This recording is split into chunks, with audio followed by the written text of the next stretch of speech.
Bueno, acá estamos empezando a transmitir en vivo. Voy a probar a estar sin auriculares y a ver si se escucha bien. Y si no, en todo caso me los pongo, pero así estoy más cómodo. Vamos a esperar que se vaya sumando la gente. Vamos a invitar a Danila.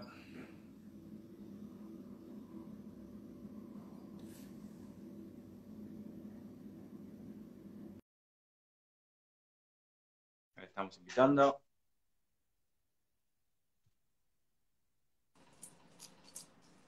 Buenas. Hola, ¿cómo estás? ¿Cómo andás? ¿Todo bien? Bien, ¿se escucha? Sí, perfecto. ¿Vos me escuchás? Sí, ahí para que subí el volumen porque se bajó el volumen cuando conectamos el segundo video. Sí, estás muy bien acompañada ahí con una cerveza. Sí, sí, mi marido me va a comprar una cerveza justo a la Yo cervecería tengo agua. en una cuadra. No estoy tomando mucho alcohol, pero bueno, nada, viene bien cuando compartís con alguien una charla, tomar una cerveza es lo apropiado. Sí, sí, totalmente. Sí, bueno, para la próxima voy a traer una yo también. Bueno, ¿cómo andás? ¿Cómo te trata esta cuarentena? Bien, bien. Digamos que más allá del hecho de que estamos todos eh, bastante preocupados, creo que a algunas personas, Ujú. por lo menos psicológicamente, les pega más que a otras el encierro y toda esa cuestión.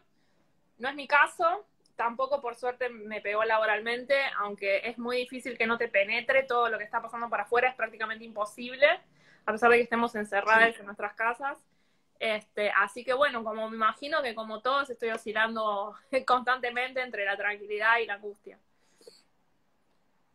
Sí, la angustia, justamente, ¿no? ¿Qué tema para los existencialistas esta cuestión ahora coyuntural de la cuarentena, ¿no? No sé si es bueno o es malo, si es mejor o peor ser existencialista en este momento, manejar estos conceptos, si nos ayudan o no sé cómo lo tomás vos en ese sentido. Sí, yo creo que sí. El gato va a pasar 500 veces por acá adelante y No hay probablemente problema. también el Mi perro, perro va a ladrar en se cualquier momento. peleen. Esto va a pasar. Yo creo que una de las primeras cosas que pensé en realidad pensé dos cosas cuando empezó el tema de la pandemia, tipo, me preparé toda la vida para esto por ser una persona ansiosa, digamos, con problemas psiquiátricos Sí. relacionados con la ansiedad, como que ya me preparé para todo esto en mi mente durante tantos años, que como que tengo todos los recursos para lidiar emocionalmente con esto, porque lidio cuando no sucede. Y otra razón fue el existencialismo, fue como también me preparé toda la vida para las situaciones límites, ¿no? Y yo creo que sí, porque, a ver, hay dos cuestiones relacionadas con la angustia y el existencialismo que me gustaría decir en relación a la pandemia. En primer lugar, se estuvo Sí. hablando mucho y hubo un uso político incluso de la angustia, que no estuvo Ujú. tan viola, ¿no? Durante la semana pasada, medio que fue la angustia, fue trending topic por un uso político particular, ¿sí? De la angustia para ir en Sí. contra de la cuarentena. Que no es el lugar por el que hubiera agarrado yo, obviamente. Y por otro lado, el existencialismo es una de las filosofías más, si se quiere, vitales, es decir, no es solamente un movimiento filosófico que se encarga de hacer dilucidación conceptual, de generar ontologías, de generar una teoría, etcétera, sino que el existencialismo requiere un compromiso vital. De alguna manera es lo que se mal llama una filosofía de vida. Hay filosofías que son más vitales que otras. Vos no podés Sí. vivir hegelianamente, podés vivir Mm. kantianamente, pero es más fácil Sí, pensar no en sé si límites. podés Es tampoco. más, sí, está ahí, vos podés decir, bueno, digamos, yo aplico, digamos, éticas deontológicas en mis razonamientos éticos, pero el existencialismo tiene mucho, mucho, mucho más de vida que otro tipo de sistemas filosóficos más especulativos. Entonces, de alguna manera, sí, la verdad que los existencialistas preparamos un poco toda la vida para esto, para estar en esta situación límite, para poder pensar más allá de la urgencia, para poder detenernos ante el abismo, mirarlo y ver qué puede pasar más allá de estar capturados por la emotividad del instante, ¿no? El miedo y todo eso, y convertirlo en posibilidades de liberación, posibilidades de responsabilidad para los otros. Así que yo creo que si hay un momento para que se lea o se vea existencialismo es este momento. No, no Es creo este que sea momento, ¿no? depresivo para nada, me parece todo lo contrario, que es como que nos abre la posibilidad de poder pensar algo más allá de lo negro, ¿no? De todo lo oscuro que se ve. Bueno, pero porque también el existencialismo siempre tuvo como esta etiqueta de ser un pesimismo, no sé, cosa que Sartre quiso defender, ¿no? Por lo menos el existencialismo es un humanismo, hay ahí como toda la conferencia que da Sartre, ¿no? Como una defensa del existencialismo diciendo, bueno, pero esto es algo optimista, ponen, es algo bueno, porque los conceptos que maneja también angustia, mala fe, o sea, si uno no los conoce bien, lo lee medio como de afuera, viene el tipo y te dice, no sé, la vida no tiene sentido a priori, no hay valores, te habla de la angustia, entonces vos decís, bueno, es medio bajón parece el existencialismo, Sí, si no lo profundizás, sí. pero a la vez me parece que cuando lees un poco más te das cuenta, va, por lo menos a mí me pasa eso, que no es así, que está bueno. O sea, yo prefiero ser existencialista que creyente, ponele.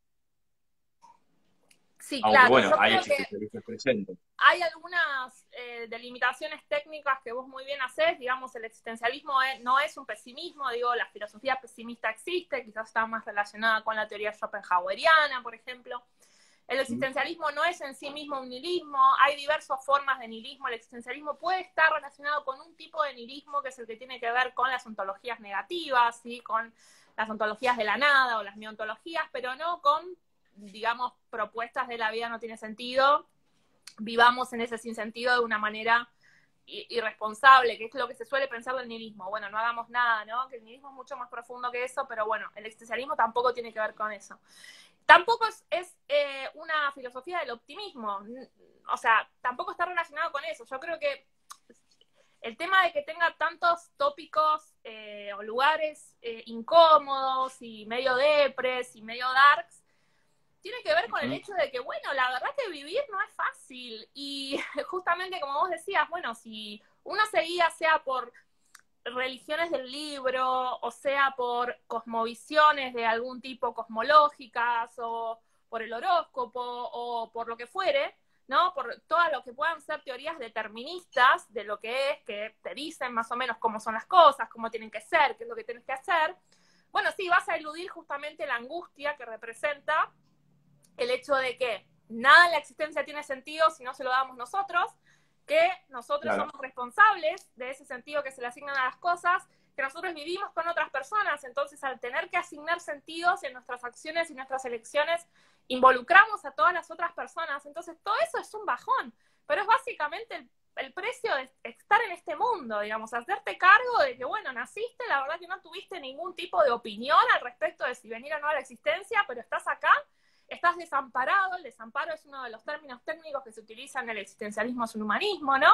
Estás desamparado, Sí. quiere decir que no tenés de dónde agarrarte, ¿sí? Y que sos, ¿no? Como ese niño nietzscheano que tenés que ponerte a crear valores con cada elección y con cada elección que vas a hacer.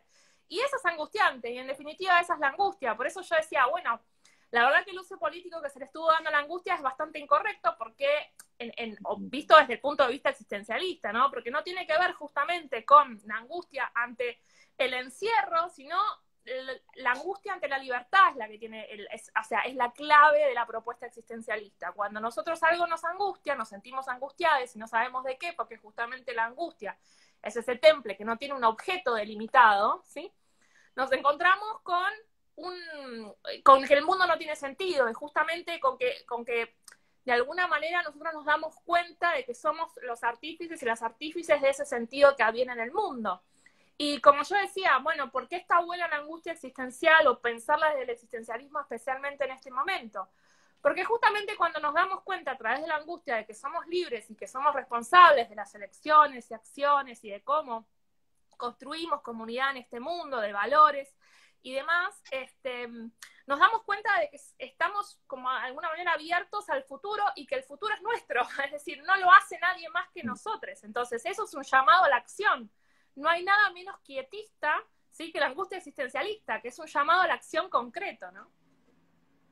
Claro, bueno, justo esa es también una de las críticas que responde Sartre en el existencialismo, es un humanismo, ¿no? Frente a esta acusación de quietismo, y él dice eso, ¿no? Es una filosofía de de la acción. Y Exacto. también me parece importante señalar esto que decías de el uso político de la angustia, ¿no? Porque se crean estos falsos dilemas que, bueno, tanto sirven para lo que es el show, los medios, y entonces si uno menciona la palabra angustia, ya parece que es un golpista, no sé, porque se creó que angustia es estar en contra de Alberto Fernández y defender la angustia, ¿no? Se mezclan los conceptos porque incluso también hay que diferenciar un poco más técnicamente, como decías, qué es la angustia existencial y qué es por ahí la angustia más psicológica, Patológica. claro, ligado a esto del encierro, que es una cuestión distinta. Entonces, medio que se Totalmente. No es lo mezcla todo mismo, ahí. lo que vos decís es clave, no es lo mismo la angustia como temple existencial que como patología. Es decir, como temple Claro, existencial, de alguna manera, nosotros, las ideas de la filosofía de la existencia y el existencialismo, es que nosotros como seres humanos, que estamos en el mundo viviendo de repente, siempre tenemos alguna tonalidad afectiva, no somos neutros nunca, siempre estamos de alguna manera volcados en el mundo afectivamente, sea con más positivas o más negativas, pero siempre hay una afectividad que está presente en nuestra textura, ¿sí? Es nuestra textura afectiva. Entonces, en esa textura afectiva nosotros vivimos un montón de afectividades distintas y una de ellas es la angustia, que es relevante para la filosofía porque es la que nos permite dar el paso a poder conceptualizar en torno al ser humano, a la libertad, a la acción y demás. Es especial por eso, ¿sí? Pero es algo por lo cual la angustia es algo por la angustia existencial, entendida así como un temple, como una textura. Es algo que nos sucede normalmente. ¿Quién no se angustia? Luego, estamos hablando en otro caso de una cuestión patológica, ¿no? De angustias ya más asociadas a la ansiedad, a la depresión y demás cuestiones clínicas que tienen que ver con cosas que se solucionan adentro de un consultorio, ¿no? Y no necesariamente ontológicas, como estamos hablando dentro del existencialismo. claro. Y por otro lado pensaba en el ser y la nada, bueno, Sartre hace todo, ¿no? Eh, digamos, una filosofía mucho más profunda. A ver, ¿por qué lo digo así? Primero, mi primer contacto con Sartre fue el existencialismo sistemático. Entonces, yo leo ahí la libertad, la angustia, la responsabilidad, la mala fe, digo, buenísimo, entiendo todo.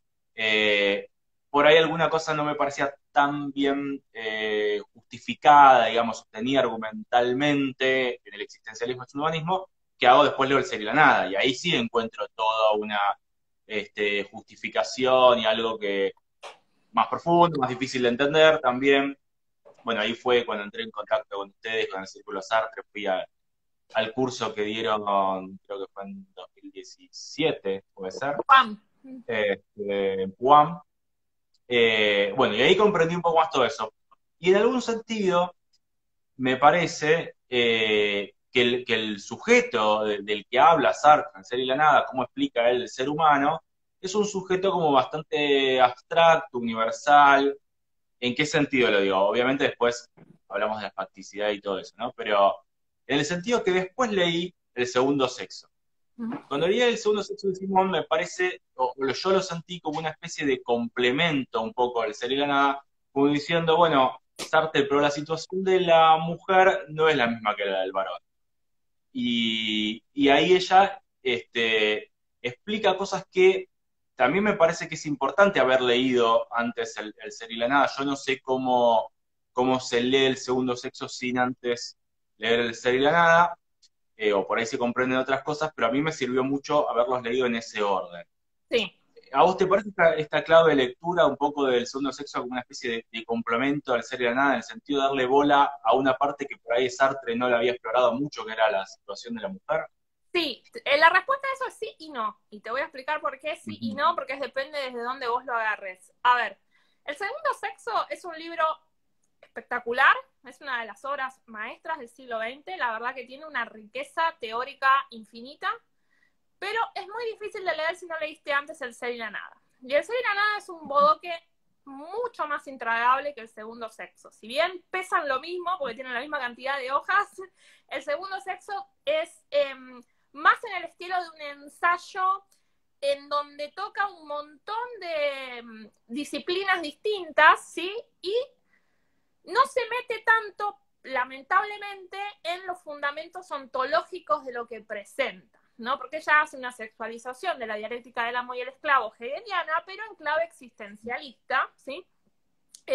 Y completamente basada en la ontología existencial del ser y la nada.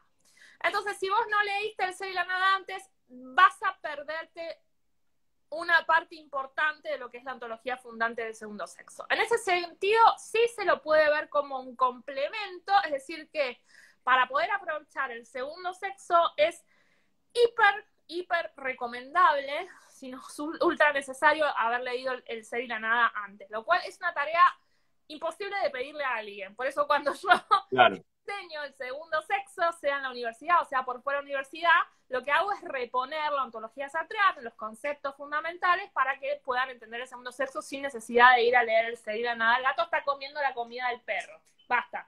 Juan. Ahí va. Bien. La otra respuesta era no, completamente distinta. Entonces, sí es un complemento en este sentido para leer lo que te digo. No, no es un complemento. ¿Por qué? Porque Simone de Beauvoir escribe el segundo sexo sin darse cuenta de que es, de alguna manera, no solo el texto fundante de la teoría feminista en general, que va a tener su despliegue, digamos, más creativo a partir de los 70 o fines de los 60, sino que es el puntapié para el desarrollo de la fenomenología feminista. Es decir, es una parte de la fenomenología que hoy en día está más bien consolidada, pero que Simone de Beauvoir da el primer puntapié en 1949 cuando publica El segundo sexo, ¿sí? Ahora, ¿en qué sentido no se puede pensar, si lo pensamos desde el punto de vista del movimiento fenomenológico, ¿sí?, que el segundo sexo no es un complemento a la ontología sartreana? En el hecho de que, justamente como vos decís, Simone de Beauvoir lo que le muestra a Sartre es que es imposible hacer una fenomenología universal, es decir, es imposible tomar un sujeto no sexuado, ¿sí? Porque nosotros podemos decir que el sujeto sartreano tiene cuerpo, sí, no es como el Dasein de Heidegger, que no tiene cuerpo, pero sí no tiene sexo, y el de Merleau-Ponty casi que tampoco, y el de Heidegger no, y el de Husserl, o sea, estamos en problemas con la cuestión de la sexualidad cuando vamos a explorar a los popes de la fenomenología en masculino, ¿no? Entonces, bueno, desde el culto cartesiano. Exacto, bueno, y más, pero digo, dentro de la fenomenología por lo menos. Entonces, Simone de Beauvoir realmente empieza un movimiento dentro de la fenomenología, que es el de empezar a prestar la atención a otras experiencias que no fueron descritas antes, ¿sí? No solo la experiencia sexuada, o sea, de lo que pueda llegar a ser una descripción fenomenológica del cuerpo femenino diferenciada del cuerpo masculino, la autopercepción de la identidad y demás, sino también en experiencias límites, como son el nacimiento, el parto, ¿no? Digamos, experiencias que nunca antes habían sido tenidas en cuenta. Y en esas experiencias lo que se puede llegar a mostrar, ¿no? Son límites a la unidad del sujeto, descentramientos del sujeto, es decir, cosas que están no relacionadas directamente con la experiencia femenina, sino que hacen tambalear los fundamentos de la propia fenomenología. Entonces, en ese sentido, no es un complemento, sino que es una ruptura y la creación de algo completamente distinto, ¿no? Es decir, la fenomenología en general va a escuchar a lo que la fenomenología feminista tiene que decir para rever sus fundamentos. Es lo que debería hacer, porque justamente la fenomenología feminista que comienza Simone de Beauvoir y que sigue hasta hoy en día, no obra como un mero complemento, sino que presenta las fallas de la fenomenología, digamos, más entendida en su sentido general, y propone nuevas maneras de conceptualizar la subjetividad, la experiencia y demás, ¿no? Entonces, en ese sentido, sí, no. Sí, no, está bien, sí, me gusta porque es una respuesta también un poco como dialéctica, ¿no? Sí. Sí, ¿no? Y medio con Nunca nada es tan sencillo en filosofía, siempre es todo en vivo. Sí, no, obvio, bueno, siempre les digo a los alumnos que vienen a los talleres, como, bueno, no piensen que van a resolver problemas acá, se van a ir con más problemas, ¿no? Se van a ir con más cuestiones, se van a hacer preguntas de cosas que antes no se preguntaban. En torno a la cuestión filosófica del feminismo, a ver, en el siglo XXI básicamente es todo, porque, a ver, ¿qué es la filosofía sino un cuestionamiento constante del status quo, ¿no? Es decir, exponer constantemente, hacer temblar los cimientos del sentido común, digamos, la filosofía es eso, digamos, es alejarte del sentido común para hacerlo temblar, ¿no? Y el siglo XXI, después de 50 años ya de desarrollo de teoría feminista, digamos, está preparado para darle un sacudón bastante fuerte a la filosofía. El feminismo no es un mero complemento a la filosofía, no es algo que viene a explicar las experiencias de las mujeres o las experiencias de las personas trans o demás. No, viene a cuestionar, no solo la fenomenología, digo, la filosofía en general, viene a cuestionar los mismos fundamentos, los métodos, todo. Entonces, en algún sentido, ¿está de moda el feminismo en filosofía? Sí, por supuesto, está de moda, pero por un sentido bueno, por el sentido de que cuando parecía que ya no se podía decir nada nuevo, por fin levantaron el teléfono, escucharon lo que las feministas venían diciendo hace 50 años, y estamos empezando a repensar un montón de cosas. Entonces, en ese sentido, el feminismo en la filosofía es completamente disruptivo y para bien, y está buenísimo. Sí, sí, totalmente. Y otra cosa que pensaba acerca del segundo sexo es que, bueno, hay todavía ciertas cuestiones que Simón no llega a tocar. Por ejemplo, sigue siendo un pensamiento binario el que aparece cuando ella describe a la mujer como lo otro del varón. Y entonces pensaba en qué cosas, si pudiéramos clasificar un poco como en qué cosas Simón fue una adelantada, en algún sentido, en qué cosas que dijo ahí en el segundo sexo, qué cosas del libro siguen vigentes hoy, si es que algunas siguen vigentes, y qué cosas ya podríamos decir que atrasa, por decirlo de alguna manera, el segundo sexo y que, bueno, ya ha sido superado y tendríamos que hablar de otras cuestiones, ¿no? Bueno, es un libro muy largo y con demasiados temas adentro. Yo creo que Simone de Beauvoir fue una absoluta y total adelantada a toda la teoría feminista que vino después, especialmente la anglosajona, que se nutre mucho del segundo sexo. De hecho, Política Sexual de Kate Millett, que es la gran obra del feminismo de la segunda ola, la primera obra teórica del feminismo en sí mismo está dedicado al segundo sexo de Simone de Beauvoir. Y, por ejemplo, sin ni siquiera haber entrado en contacto con la distinción entre sexo y género, Simone de Beauvoir ya la está presuponiendo, ya está de alguna manera en su horizonte conceptual. La cuestión de los mitos, todo su análisis de los mitos es una reconstrucción brillante de lo que es la ideología sexista, ¿sí? A ver, es decir, ahí vas a, o sea, es increíble, no te puedo decir, o sea, un número limitado de cosas, porque yo cada vez que la leo con mis alumnos, sea en el centro cultural o sea en la universidad, vamos viendo y decir, bueno, mira, esto después se desarrolló así, esto después se desarrolló así, tiene tantas cosas adentro que la verdad que fue realmente una persona muy, muy, muy brillante en su análisis de la experiencia. Atrasa un poco, si se quiere, se queda a mitad de camino en el sentido de que sigue siendo un poco androcéntrico su planteo. Ella quiere, de alguna manera, no romper del todo con el sujeto, ¿sí? De la filosofía, con este sujeto ilustrado, sino que quiere incorporar a las mujeres en esa subjetividad universal, lo cual es un proyecto que ya sabemos que está bastante fallido. En ese sentido, hay muchas visiones críticas, como debe haberlas, porque es necesario que se cometa matricidio dentro de la teoría feminista para poder avanzar en la teoría, ¿no? Muchas críticas a Simone de Beauvoir por el lado del androcentrismo, por el lado de una heterosexualidad muy marcada, en algunas ideas de complementariedad, una visión muy, muy dura y despectiva de la maternidad.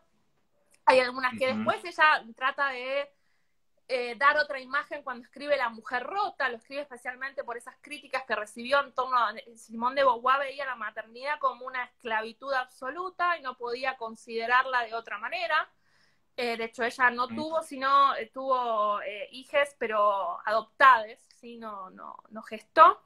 Pero ella lo marcaba como una suerte de esclavitud y un mal moral, ¿no? El hecho de procrear.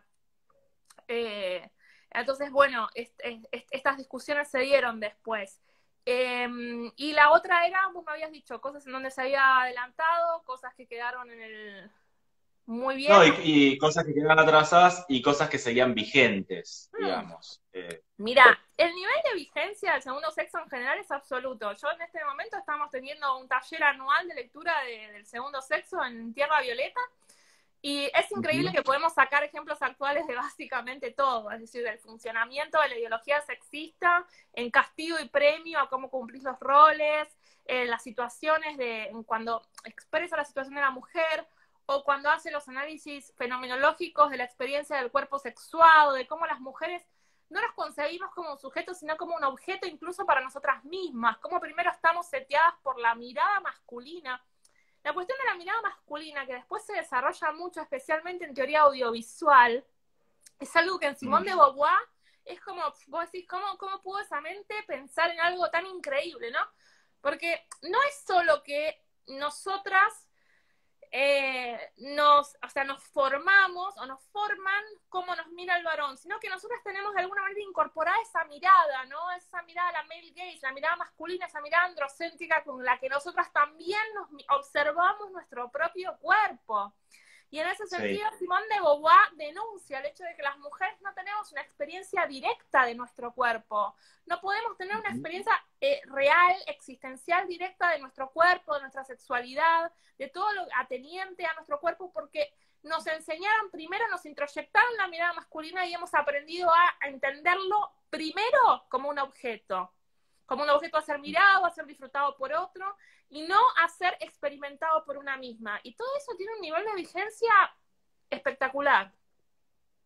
Sí, la verdad que sí.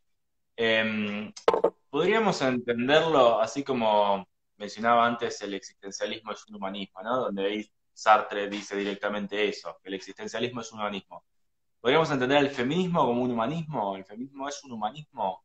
¿Y en qué sentido lo sería? Es una buena pregunta y se responde de una manera muy poco directa. Primero que no existe el feminismo en sí mismo, lo que existen son feminismos. El feminismo tuvo una unicidad en lo que son la prehistoria, si se quiere, el movimiento feminista y lo que se llama la primera y la segunda ola. A ver. ¿Cómo son las olas? Discúlpame, recordame los años. Sí, antes que nada, la exposición clásica de las olas feministas, y esto quiero que se sepa, y siempre insisto en esto, es una construcción anglocéntrica, ¿sí? O eurocéntrica. Es decir, está basada en cómo se vivió el feminismo en el norte global, digamos, ¿sí? En Estados Unidos y en Europa. No se condice con lo que pasa en Latinoamérica o en el mundo árabe o en África, no se condice absolutamente con nada de eso. Sin embargo, de la misma manera en que nosotros acá quienes estudiamos en la academia tenemos muy incorporada las mujeres, ¿no? Digamos, tenemos muy incorporada la mirada masculina, también tenemos incorporada una mirada eurocéntrica, entonces la reproducimos. Y queda como si fuera un modelo universal el modelo de las olas y no lo es. Yo tengo un texto que se llama El mar proceloso del feminismo, que lo pueden googlear, aparece, está en Ecofeminita, y en donde explico esto y le doy paso un poco a una hermenéutica más latinoamericana para teorizar las olas, que me parece mucho más potable. Pero sin embargo, ¿cómo se llama? ¿Cómo se llama el texto? El mar proceloso del feminismo. Perfecto. ¿En qué ola estamos?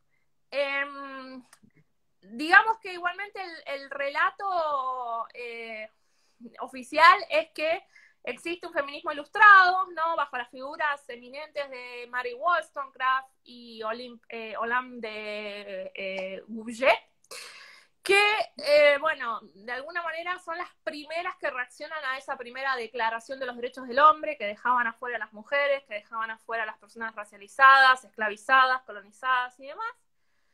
Luego está lo que se llama la primera ola, que son las sufragistas, ¿no? Es decir, las mujeres que luchan por el acceso a los derechos políticos, económicos, educacionales, legales, sociales, civiles, que buscan o que pugnan por la igualdad formal del varón y la mujer.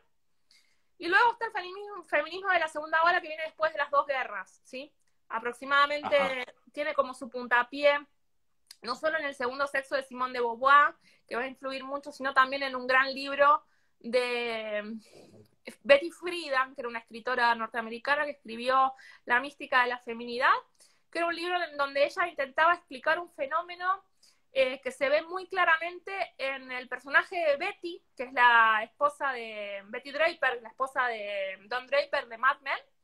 Ese personaje está inspirado en este libro de Betty Friedan, en donde Betty Friedan trata de explicar lo que ella llama el malestar que no tiene nombre, que era esta angustia, no sé si recuerdan Mad Men en esos primeros episodios, cuando Betty Draper estaba angustiada, ansiosa, va al psiquiatra, ¿no? No sabe qué le pasa, tiembla, se siente insatisfecha, a pesar de que tiene todo, ¿qué es todo? una casa, un golden retriever, una nena y un nene, un marido perfecto que gana mucha plata, claro, pero ella está todo el día fregando, ¿no? Y haciendo básicamente todas las tareas domésticas y de cuidado, y no puede, diríamos, en un sentido existencialista, desplegarse como en su trascendentalidad y libertad de sujeto, ¿no? Entonces, Betty Claro, Draper un poco trata de explicar esto, que es este problema que fue tan característico del baby boom. Es decir, el baby boom, que es cuando en Europa y en Estados Unidos, después de las masacres, de las guerras, necesitaban de alguna manera repoblar. ¿Y qué es lo que hacen para repoblar? Bueno, tienen que poner a las mujeres en sus casas, a limpiar y a tener claro. hijas, básicamente, ¿no? O sea, no tienen que ir más a trabajar, porque antes estaba, ¿no? La que hacía así, iba a trabajar a la fábrica porque faltaban hombres. Cuando ya terminó la guerra, bueno, Ya las está, ya mujeres se tienen que terminó. volver a la casa y tienen que hacer lo Sí, propio, ¿no? sale La la línea línea blanca blanca, electrodomésticos para que se queden ahí, estén famosa línea, contentas. exacto, exacto. Bueno, estos periodos se dan de manera dislocada en distintos lugares, ¿sí? Pero digamos que en la historia oficial, a fines de los 60 y de los 70, este malestar se piensa hacer más y más crudo, especialmente dentro de las mujeres blancas de clase media y clase media alta, educadas, y se genera el feminismo radical de la segunda ola, ¿sí? Ahora, este feminismo, como yo decía, hasta este momento, el feminismo es más o menos monolítico. ¿Por qué? Porque no había disidencia. Pero al mismo tiempo en que surge este feminismo radical de la segunda ola en Estados Unidos y en Europa, empiezan a surgir los problemas, es decir, las mujeres racializadas, las mujeres colonizadas, las mujeres pobres, las mujeres socialistas, las mujeres del tercer mundo, ¿sí? Empiezan a discrepar con las primeras premisas de la teoría feminista que fue desarrollada mayoritariamente por mujeres blancas de clase media, media alta y educadas, ¿sí? Entonces ahí se da la explosión de los feminismos. Y hoy en día tenemos un montón de feminismos que muchas veces incluso son incompatibles entre sí. Entonces, sí, hay que ver si todo feminismo es un humanismo. ¿Por qué? Porque también el humanismo es algo muy del siglo XX, digamos, es una idea que ha quedado muy atrás, ¿no? Una idea que ha sido muy criticada por las filosofías postestructuralistas, por las filosofías animales, por incluso los feminismos. Si vos agarras a Donna Haraway no es humanista, claramente no es una humanista, o sea, hizo una filosofía del cyborg, ¿sí? El xenofeminismo no es humanista, no tiene absolutamente nada que ver, pero los feminismos de la igualdad, los feminismos de ONG, los feminismos estatales, sí tienden a ser humanistas. Entonces, por eso te digo, hay que ver, ¿no? A qué feminismo nos referimos para saber si tiene un componente humanista o no. Sí, me da la sensación también de que en todo lo que es la historia de ponerle la libertad del sujeto, por llamarlo de alguna manera, por lo menos desde la Revolución Francesa hacia acá, en esa búsqueda siempre se ha mencionado ciertas cosas como, por ejemplo, los derechos universales del hombre como universales, pero siempre queda algo afuera, ¿no? Derecho universal del hombre, bueno, no, pará, y la mujer, que entonces derecho universal de la mujer. Pero ese derecho universal de la mujer hace referencia a la mujer blanca, la mujer clase media, entonces queda fuera las distintas etnias, queda fuera las distintas clases sociales, entonces se tiene que volver cada vez más inclusivo, ¿no? Sería lo ideal tal vez. Pero después pasa esto que vos mencionás de los distintos tipos de feminismo, que no tienen la misma manera de percibir, digamos, las cosas, las situaciones, y sobre todo la situación, estaba pensando ahora, la situación la situación del varón o varón cis, heterosexual, donde no veo tampoco un acuerdo y uno también como, bueno, yo, ponele, como varón cis heterosexual, a veces uno no sabe, no me voy a poner, porque sería todo lo contrario, ponerse en víctima uno, ¿no? Los varones también nos matan, no voy a decir esa boludez. Pero esta cosa de que a veces uno no sabe cómo actuar en ciertas circunstancias, como manifestaciones, Día de la Mujer, grupos que están de acuerdo en que el varón vaya, grupos que no están de acuerdo en que el varón vaya. No sé cómo interpretás vos esta situación. El concepto este de aliado, ¿no? Sí, es un problema espinoso. Yo te diría que como antes que nada soy existencialista y esa ambigüedad, esa incomodidad es una característica vital. En ese sentido, también en estos últimos días, yo como persona blanca en este momento, digamos, miro con mucho cuidado y mucha delicadeza todas las cuestiones que están pasando en nuestro país en relación con la comunidad queer, en relación con la violencia institucional y también en Estados Unidos, ¿no? Y me siento interpelada de la misma manera que se siente interpelado un varón ante las luchas de las mujeres o de las diversidades sexuales, de las minorías identitarias y demás. Es decir, siempre está ahí esa incomodidad de, a ver, de alguna manera la condición, la situación de cada quien está llena de puntos ciegos. Es decir, el feminismo existe mucho en la idea de conocimiento situado, de conocimiento situacional. Es decir, nosotros podemos generar conocimientos desde nuestras experiencias, pero no podemos ejercer violencia epistémica, si se quiere, sobre las experiencias de los demás. Entonces, ante las experiencias de racismo yo no tengo nada que aportar, por ejemplo, ¿no? Te lo estoy diciendo desde un lugar en donde me siento identificada con un varón cis que dice, bueno, ¿qué hago con relación al feminismo, no? Yo no tengo nada que aportar a la cuestión de la experiencia racializada. Entonces, ¿qué puedo hacer? Una de las cosas que a mí más me interesó estudiar es cómo ser cómo tener una escucha virtuosa, ¿no? Estas cuestiones se analizan en epistemología, nosotros las analizamos todo el tiempo, desde las éticas de la virtud, desde las éticas también feministas y demás.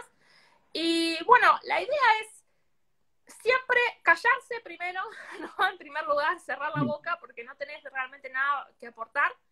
Y después tomar los asuntos con calma y con receptividad, es decir, como con una porosidad existencial para poder recibir todo lo que incluso te ofende, porque no, muchas veces también como la persona heterosexual se ofende cuando le dicen paqui, o el varón cuando le dicen machirulo, o callate blanca, ¿no? Bueno, pero ¿qué hay detrás de eso, no? Es decir, o sea, ser lo suficientemente, tener una textura suficientemente porosa como para que eso no te afecte y poder pensar qué es lo que se está expresando a través de eso.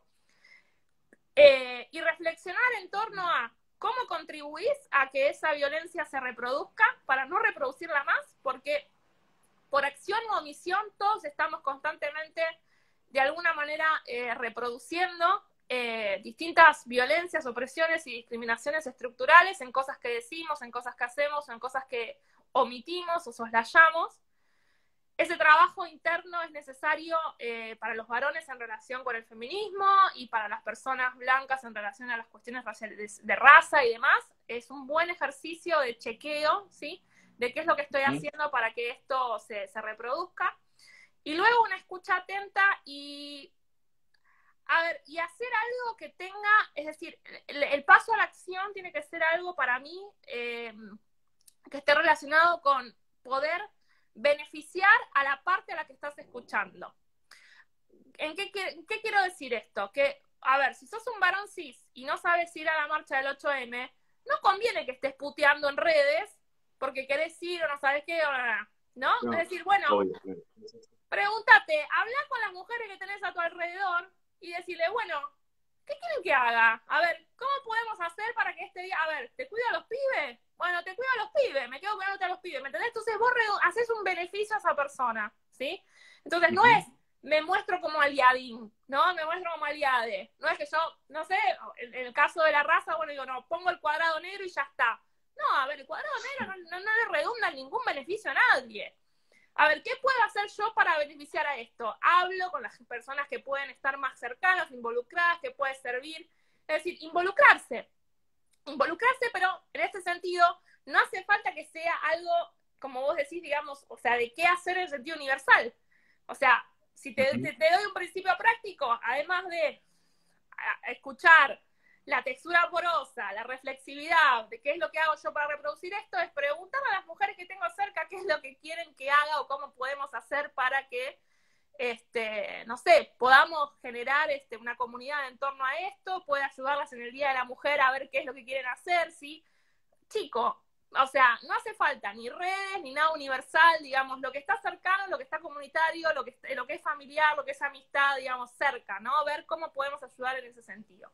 Y después, bueno, también la cuestión de la acción, que creo que es súper importante en relación a los espacios que ocupamos, porque todas las personas tenemos un juego de déficits y privilegios en nuestras experiencias, ¿no? En algunas cosas somos privilegiados, en otras no, bueno, y así se van un poco tensando estas categorías de las diferencias que nos atraviesan en nuestra situación. Entonces, si vos como varón sí decís, bueno, ¿cómo puedo yo ayudar como aliadín, no? También la idea de aliado no me gusta mucho, yo creo que el feminismo es una postura política, que los varones son feministas si quieren serlo y no aliades, pero para ser feministas está bueno que utilicen su privilegio para poder lograr que dejen de ser privilegios. Es decir, si vos tenés acceso a un lugar, bueno, abrirlo. De alguna manera, estas cuestiones del privilegio muchas veces sirven para abrir puertas, ¿no? A ver, a vos te escuchan en tal lugar, bueno, hace que escuchen a otra persona, ¿no? Vos trabajás en tal cosa, bueno, trae una persona que sea distinta a vos, que tenga otra situación completamente distinta a la tuya para que ingrese su perspectiva a ese lugar y así, ¿no? Y en ese sentido también me parece que tiene que ver con poder actuar a partir de esa reflexividad en torno a los privilegios de la situación, esos puntos ciegos que no podemos ver. Y esta cuestión de los puntos ciegos es muy importante, porque mucha gente se enoja y se frustra, porque dice, bueno, pero yo no soy machista, yo no soy racista, yo no soy, ¿no? Homofóbico, transfóbico, etcétera. Pero no tiene nada que ver cuáles sean tus intenciones. El punto es que todas estas discriminaciones y opresiones, que no son lo mismo, pero bueno, podemos hablarlo en un sentido general, todas estas cuestiones que hacen la vida miserable de muchas otras personas, son estructurales, son inconscientes, están plasmadas en nosotros porque nos formaron socialmente para que tengamos esos sesgos. Entonces, están esos puntos ciegos. Y el punto es, ¿qué vas a hacer con eso? ¿Te vas a enojar? Y vas a decir, no, yo soy puro, yo soy bueno, yo no tengo ningún tipo de sesgo contra nadie, quiero a todo el mundo, nadie menos. O te vas a hacer cargo de empezar a laburar éticamente, ¿no? Y políticamente en todas esas cosas que vos no podés ver, pero están ahí. Y ahí está un poco el truquito existencialista, ¿no? De hacerse cargo de eso y pasar a la acción. Bueno, parece que va muy de la mano el feminismo con el existencialismo, entonces, sobre Sí. todo con esta idea de hacerse cargo, que me parece fundamental. O sea, me costaría imaginar un feminismo no existencialista. Y por otro lado, también va muy de la mano en general el feminismo, como lo estás describiendo, con la filosofía misma, con esta cosa de discutir el status quo, cambiar la perspectiva, ¿no? Generar una transformación, un cambio de paradigma. O sea, parece que eso es el rol de la filosofía en sí misma, entonces me cuesta imaginar una filosofía que no sea feminista en ese sentido, ¿no? Se supone que la filosofía no tiene que ser algo conservador, sino que tiene que ser algo revolucionario, algo que permita... Se supone. Claro, se supone. El tema es que con O todas sea, las resistencias que tiene el feminismo y las perspectivas críticas sí, dentro de la filosofía, hay muchas filosofías que se han presentado primero como completamente ajenas a lo político y a lo vital, cuando la filosofía griega, digo, oh my god, ¿no? Digamos, la filosofía básicamente, o sea, está completamente enraizada en lo vital.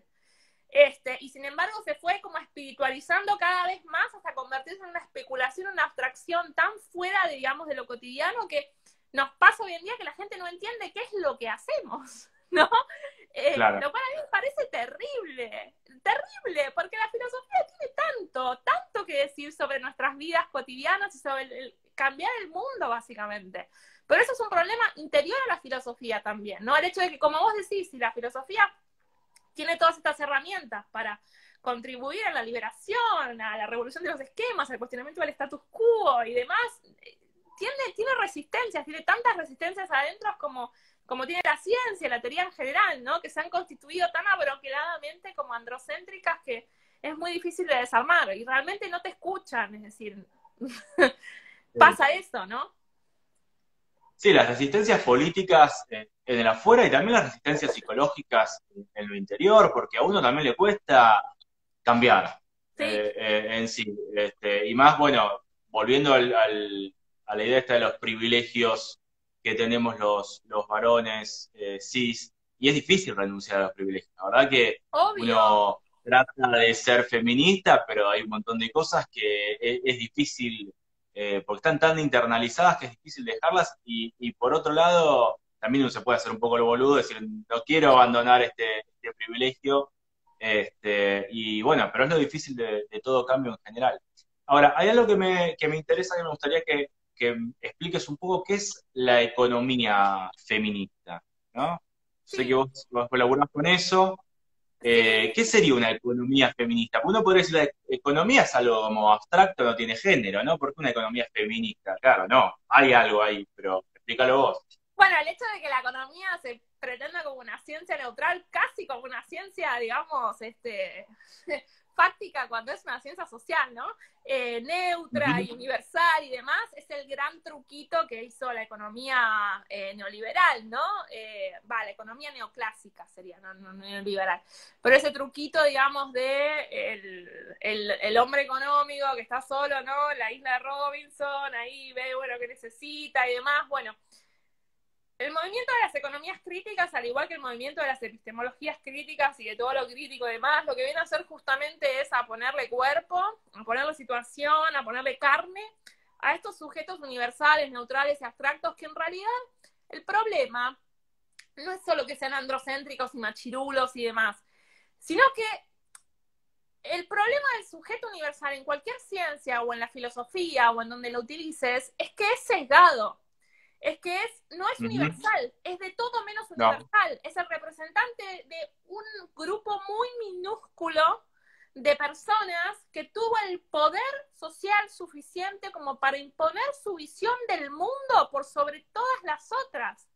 Es eso nada más, es una lucha de poder desde el saber, ¿no? Es decir, bueno, yo tengo el poder económico, social y político, impongo mi ideología y para que vos te la creas también, ¿no? Porque esa es la ideología internalizada, digamos, no que es el carnero, sino un obrero que cree ciegamente en la ideología del patrón, ¿no? Es eso. sí, O sea, y pasa lo mismo con cualquier categoría de la diferencia que mires, ¿no? Entonces, la economía feminista justamente lo que viene a hacer es a decir, bueno, la verdad que el hombre económico no existe, es una construcción teórica y completamente abstracta que no tiene nada que ver con cómo se da la economía en lo real, que es el reparto, ¿no? Digamos, de los bienes o sea, del trabajo, de cómo nos relacionamos socialmente, de cómo reproducimos la vida. Entonces, la economía feminista lo que dice es, bueno, a ver, lo que tiene que analizar la economía en realidad no es el mercado, porque no es el mercado el que hace funcionar al mundo, no son los mercados, el análisis de los mercados y del hombre económico lo que hace que la maquinaria del capitalismo funcione, ¿no? Porque estamos hablando de economía neoclásica, ¿sí? Estamos hablando del sistema sí, sí. capitalista, no. Ujú. La economía feminista dice, bueno, a ver, si nosotros miramos por debajo de este hombre económico, de este sector productivo, de los mercados, esta entidad hiperabstracta que no sabemos muy bien qué carajo es, ¿no? Porque los mercados no existen, ¿no? No existen como, digamos, o sea, no hay una abstracción más grande que la idea de mercado. Lo que hace la economía feminista es decir, bueno, si miramos abajo, en esos puntos ciegos de las personas que desarrollaron estas teorías y estos sistemas, nosotros vamos a ver que por debajo de este nivel productivo y de los mercados y del hombre que produce, el burgués, el obrero y demás, están las mujeres reproduciendo la vida. ¿Haciendo qué Claro. básicamente? Haciendo una cantidad inconmensurable, porque las estimaciones económicas de la cantidad de guita que sale, las tareas de cuidado y las tareas domésticas que hacen la reproducción de la vida son inmensas. Yo no tengo los datos en este momento, pero hay estimaciones y todas las estimaciones son wow. O sea, si nosotros le pusiéramos Ujú. salario al trabajo de cocinar en casa, limpiar, criar pibes, cuidar ancianos, cuidar enfermos y todas estas cosas que se entiende que hacen las mujeres por amor, la cantidad de guita es infinita. O sea, es increíble. Entonces, en este sentido, ¿qué es lo que hace girar al mundo? ¿Los mercados? No, no. Es hacer la comida, limpiar el piso, hacer la cama, criar los pibes, cuidar los enfermos, todas las cosas que la ideología sexista aliada aliada con el sistema patriarcal y el sistema capitalista, ¿sí? Le hizo creer a la sociedad de que las mujeres nacemos con un don especial para fregar los pisos y para cocinar, ¿sí? Y gracias a ese don especial que hacemos porque somos súper amables y súper caritativas y la reencarnación de la Virgen María en cada mujer, sí, hacemos por amor y no por dinero, ¿sí? Entonces, ¿qué es lo que genera esto? No solo que genera que haya un montón de trabajo impago y completamente mal valorado, porque nadie cree que algo tan patético como limpiar pueda ser importante, pero básicamente si no limpias, si no haces la comida, no podés sobrevivir, no podés vivir, Sí, sí, porque es es tan lo que importante para verdaderamente esto, sostiene, ¿no? ¿sí? No solo genera ese problema, sino que genera el problema de que todos los empleos del sector pago, es decir, del sector remunerado, ¿sí? Que se relacionan con las tareas de cuidado, como pueden ser la enfermería, el empleo doméstico, la docencia, están mal remunerados. ¿Por qué? Porque se asocian a esos trabajos que se hacen por amor. Entonces se dice, Claro. las mujeres tienen vocación por ser enfermeras, tienen vocación por ser las segundas mamás, ¿no? Que son las docentes. Yo no soy mamá de nadie en la universidad, ¿no? Pero está esa idea. ¿Por qué gano poco como docente? Gano poco por un prejuicio sexista, por un prejuicio de que la docencia se hace por vocación porque está asociada con estas tareas de cuidado, ¿no? De las mujeres, ¿sí? Entonces, genera unos problemas enormes que si no lo va a estudiar la ciencia económica, ¿quién lo va a estudiar, no? Entonces es fundamental. Sí, a ver, igualmente en algunos casos, como la docencia, por ahí más que otras cosas, porque me parece una cosa decir más lo que sucede en el hogar, lo veo mucho más relacionado con la mujer. En algunas profesiones, por ahí no tanto, por ahí más, en mayor medida, pero no tanto. Por ejemplo, yo también soy docente, ¿no? Y soy varón. No sé cómo relacionarlo ahí o entenderlo como una cuestión ligada al género en esos casos y lo veo como más una cuestión de clase que de género, No, ¿no? la Una cuestión de docencia hablar de proletariado, por ejemplo, en ¿no? Argentina, por ejemplo, de cada 10 docentes, 8 son mujeres. Es una profesión completamente feminizada. Y que está pensada desde Sí. lo feminizado desde sus orígenes. ¿Por qué? Porque si bien la docencia fue estimada en algún momento, las docentes fueron básicamente ejércitos de mujeres, ¿sí? Digamos, Ujú. de épocas argentinas, digamos, ejércitos de mujeres generados para educar, como ser la segunda mamá de esos niños y estar a cargo de su educación. La docencia es un trabajo sexualizado y está sexualizado en femenino. Entonces, por más de que haya docentes varones y que los docentes Sí, varones estén en general en niveles universitarios, porque vas a encontrar muy pocos maestros de grado y todavía muy pocos sí, maestros jardineros, ¿sí? O sí, de sí. educación inicial, ¿sí? Vas a encontrar a los varones en los estratos más superiores y en general siendo directores y demás, pero la docencia está absolutamente feminizada. Y en ese sentido, sí es un problema también de segregación, lo que se llama en economía feminista la segregación horizontal, que es decir, cómo los varones y las mujeres se distribuyen en ciertos trabajos y en otros no. ¿Sí? Entonces, Ujú. sí, la verdad que ahí te tengo que contradecir porque realmente la docencia es un trabajo hiper feminizado, al igual que, por ejemplo, la enfermería o otras cuestiones también relacionadas en salud. En salud es increíble el proceso que se da. En salud, todos los sectores de salud que se van feminizando con el tiempo van perdiendo poder adquisitivo.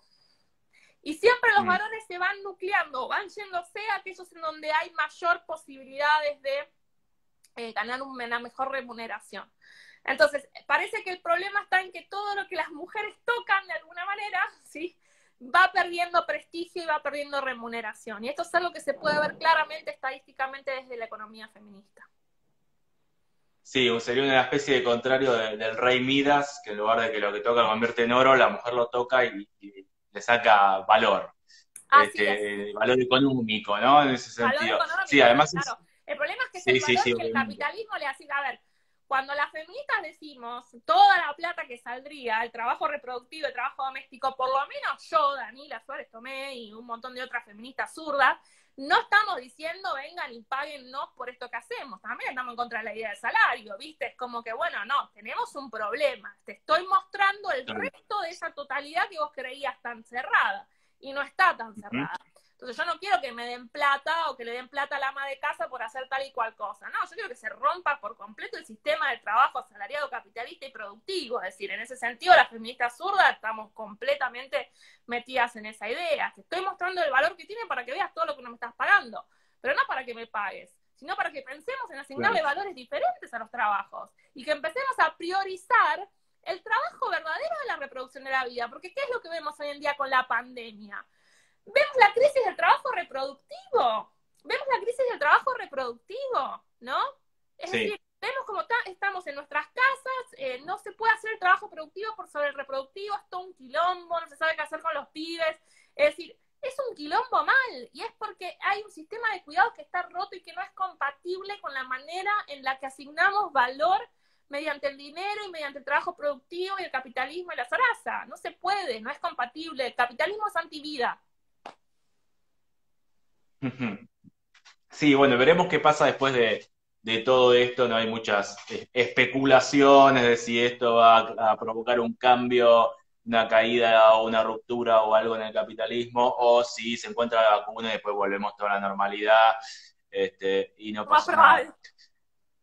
Y por otro lado pensaba, bueno, el tema de la facticidad que habíamos mencionado antes, ¿no? Esta cuestión existencialista de que la libertad para que se pueda desarrollar debe desarrollarse dentro de un marco, dentro de un contexto que tiene que ver con el lugar donde nacimos, bueno, nuestro cuerpo, nuestro pasado, un montón de cuestiones. Y en nuestro caso, nuestra facticidad nos ha puesto en el conurbano, ¿no? Sí. Vos en Wilde, a mí en Bursaco. ¿Cómo es hacer filosofía en el conurbano y ser feminista en el conurbano? ¿Hay alguna diferencia con serlo por ahí en otros lugares como Capital Federal? ¿Tenemos algunas cosas que nos pueden en contra? O bueno, desde tu caso particular, ¿cómo lo ves? Yo creo que sí, pero la facticidad de mi vejiga en este momento me pide que vaya al baño, así que si me esperan 3 minutos, ya te contesto. ¿Se puede Dale, hacer? dale. 3 Eso es minutos. efecto de la cerveza. Yo entretengo al público, no te Dale, dale. preocupes. Igualmente, bueno, cuando Danila vuelva, ya ustedes saben que los vivos de Instagram duran 1 hora, así que esto ya se va a estar por finalizar. Pero bueno, más o menos hemos tocado todos los temas que tenía pensado acerca del existencialismo y del feminismo. Me parece, como decíamos recién, que son dos temas que están muy relacionados y muy relacionados con lo que es la filosofía en general. Como le decía recién a Danila, me cuesta pensar, por lo menos en este momento, hacer filosofía y no ser feminista en este sentido que el feminismo plantea una ruptura con lo anterior, plantea una ruptura con el status quo, con lo que es el sistema patriarcal que viene a ser lo normal, entre comillas, o lo normalizado en todo caso, lo normalizante. Y bueno, justamente lo que estamos viviendo ahora me parece es un cambio de paradigma, me parece que no es cuestión de ser o no ser feminista, sino que esto es un cambio de paradigma en el que estamos metidos y que, bueno, tarde o temprano tenemos que reconocerlo. Es como cuando no sé, se empezó a creer que la Tierra giraba alrededor del Sol y no estaba quieta, siempre había gente que seguía defendiendo que la Tierra estaba quieta en el centro del universo, hasta que se hizo insostenible sostener esta creencia, ¿no? Entonces, en algún momento todos terminaron siendo copernicanos y creo que todos terminaremos siendo Acá estoy. feministas. Bien, Perdón. sí, y no queda mucho tiempo, creo, deben quedar como 2 minutos más o menos, porque viste que esto se corta, en un momento me avisa que quedan 30 segundos, así que no sé si querés mencionar ahora sí algo acerca de la vida en el conurbano y después, bueno, ya cerramos con eso. No, yo creo que sí, hay un diferencial y bueno, está la Inca ahí por ahí dando vueltas. Nosotros hicimos un podcast que se llama Peripatéticas, que lo pueden buscar en Spotify, que tiene mucho de esto de tratar de pensar la filosofía y la literatura desde el suelo conurbano, que está buenísimo y creo que es mucho, mucho de lo que se viene porque ya nos cansamos de que los porteños colonicen la cultura. Y está buenísimo que Ahí empezó la cuenta regresiva, quedan 20 segundos. Ay, no Son todos sabía. tuyos. Bueno, te agradezco mucho. Ahí está la Inca, mandó un corazoncito. Te agradezco mucho por esta conversación. Si sabía, no iba al baño en el medio, que se cortaba. No, Pero no bueno, gracias. Y a todos los que están ahí escribiendo, ahora voy a ver los comentarios.